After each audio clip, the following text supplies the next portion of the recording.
Assalamualaikum warahmatullahi wabarakatuh. Di sini kami dari kelompok 5 akan menjelaskan mengenai materi pembebasan Irian Barat. Yang anggota kelompoknya terdiri dari yang pertama yaitu Maria Goretti nomor absen 21, yang kedua yaitu Muhammad Zain Al-Fauzan nomor absen 23, yang ketiga yaitu Nufera Nur Elisa Putri nomor absen 25, yang keempat yaitu Nurisa Fahriana Rosi nomor absen 27, dan saya sendiri yaitu Pelangi Aurora Aksyana nomor absen 29. Selamat menyaksikan. Check it out. Oke, di sini saya akan menjelaskan mengenai latar belakang dari pembebasan Irian Barat. Sebelum masuk pada materi tersebut, saya akan menjelaskan mengenai apa sih yang dimaksud dengan pembebasan Irian Barat. Ya, pembebasan Irian Barat adalah suatu program kerja wajib yang harus dilaksanakan oleh kabinet yang pada saat itu berkuasa pada masa demokrasi liberal. Oke, kita masuk pada materi latar belakang dari pembebasan Irian Barat. Di sini latar belakang dari pembebasan Irian Barat berawal dari adanya konferensi Meja Bundar pada tahun 1949.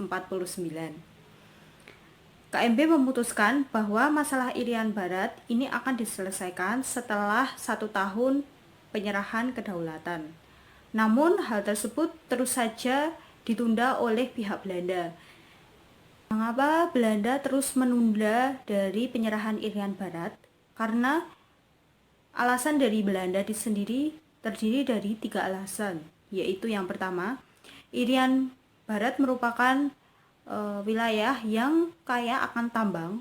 Yang kedua yaitu Irian Barat dijadikan basis penyebaran agama Kristen di politik. Dan yang ketiga untuk menjaga kehormatan Belanda. Nah, dalam penundaan penyerahan Irian Barat ini akan membuat Indonesia menjadi kecewa. Dan pastinya I.R. Soekarno pun tidak terima dengan masalah ini. Selanjutnya, Presiden Soekarno juga menegaskan bahwa perjuangan Indonesia belum selesai apabila Irian Barat belum menjadi anggota dari Republik Indonesia.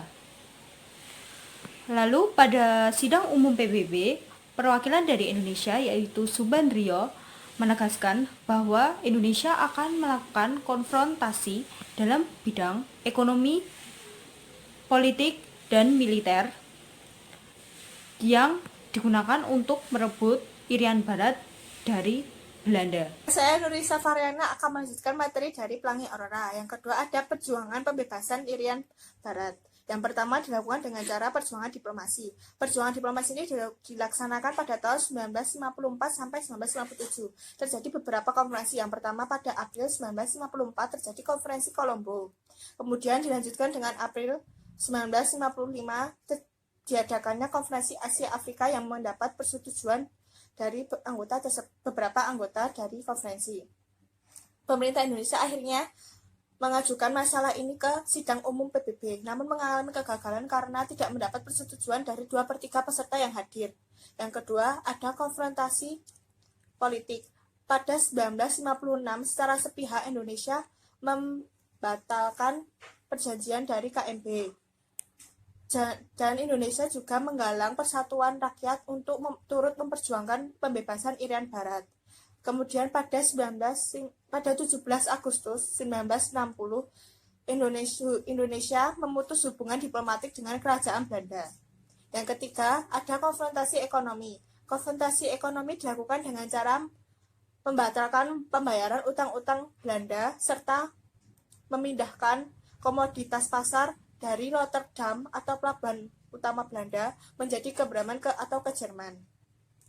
Secara ekonomis hal ini terkena langsung dampak dari Belanda mendapat dampak langsung dari tindakan ini.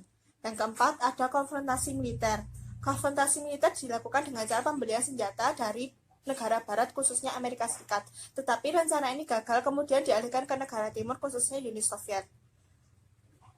Rakyat juga diajak langsung untuk membentuk perjuangan rakyat yang diadakannya pada 16 Desember 19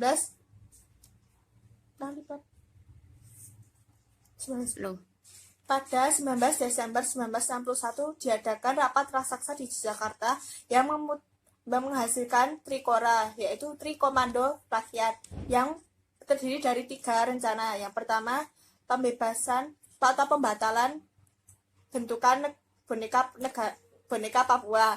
Yang kedua, mengibarkan bendera Sang Merah Putih. Yang ketiga, melaksanakan mobilitas umum guna mempertahankan kemerdekaan. Kemudian Trikora dilanjutkan dengan adanya Komando Mandala yang dibawahi oleh Letnan Soeharto.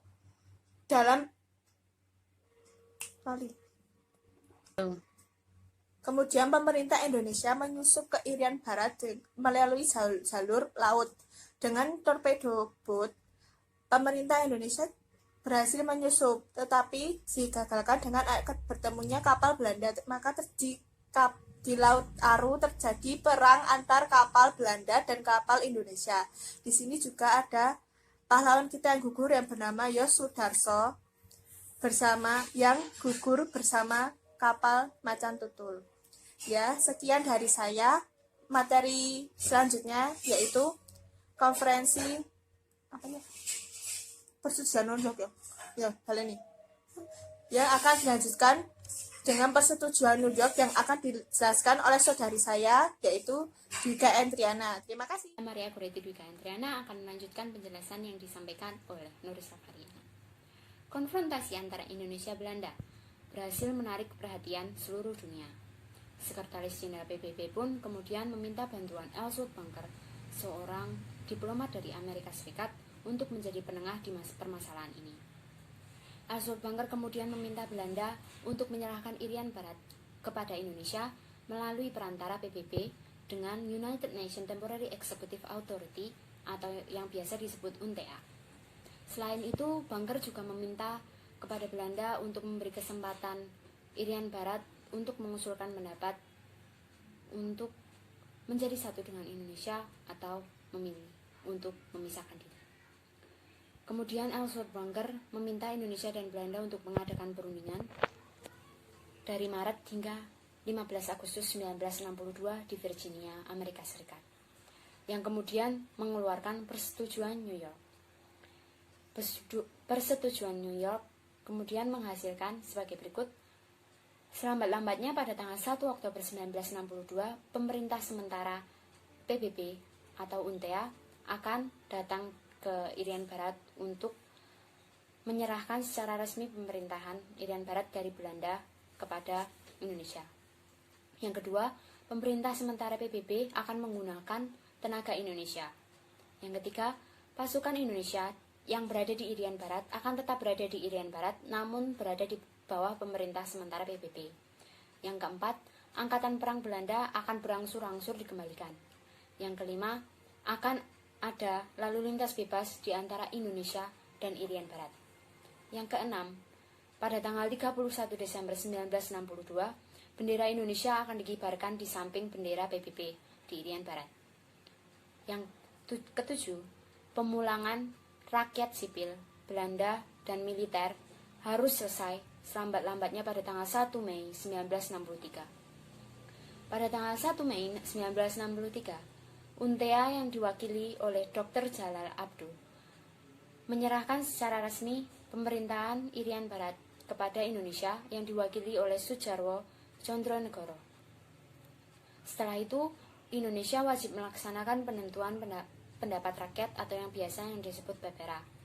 Untuk materi PEPERA akan lebih lanjut dijelaskan oleh teman saya Novera. Terima kasih.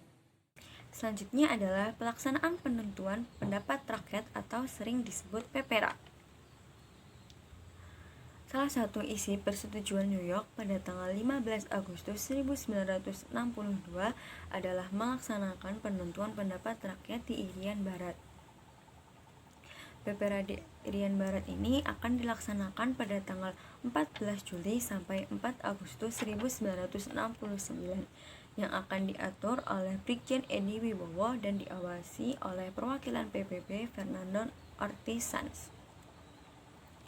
Awalnya, PEPERA ini akan menggunakan sistem one man one vote atau satu orang satu suara yang sesuai dengan sistem internasional. Akan tetapi hal ini ditolak oleh rakyat Indonesia karena sistem ini tidak sesuai dengan sistem Indonesia yang menggunakan musyawarah mufakat. Maka dari itu sistem PPRA ini diganti dengan sistem many man one vote atau banyak orang satu suara yang tentunya sesuai dengan musyawarah mufakat dan disetujui oleh rakyat Indonesia.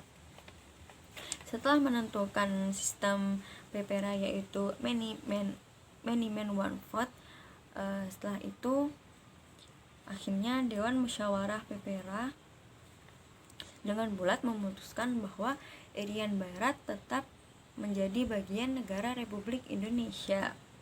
Hal tersebut